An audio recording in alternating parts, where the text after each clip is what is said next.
आंखों ही आंखों से दिल की बात समझ लेते हैं, सपने में आ जाए उससे सच्ची मुलाकात समझ लेते हैं। रोता है आसमान इस धरती से मिलने के लिए, लेकिन यहाँ के कुछ लोग ऐसे हैं हमारे कि उस आंसू को बरसात समझ लेते हैं, बरसात समझ लेते हैं। आई सुनी जा हमारा खून से करी जा मंगिया सजा ले लू, हमारा खून से करे जा मंगिया सजा ले लू। पियारा के प्यार पाके हमारा के भुला देलू, हमारा खून से करे जा मंगिया सजा ले लू, हमारा खून से करे जा मंगिया सजा ले लू।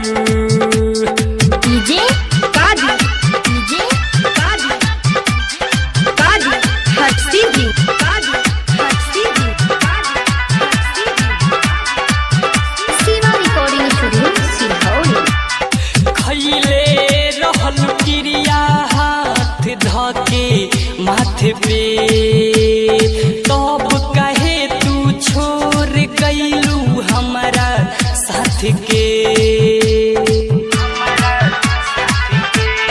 हाँ खैले रहल क्रिया हाथ धके माथे पे, तब कहे तू छोड़ गईलू हमारा साथ के।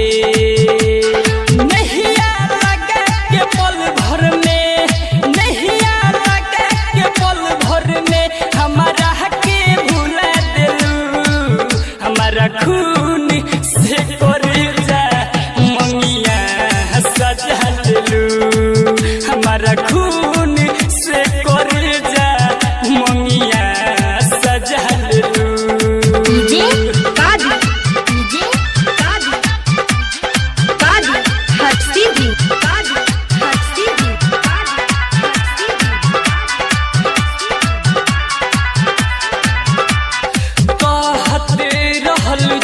अपना तोहके भुलाई के तब कहे तू भूल गईलू ससुरा जाई के।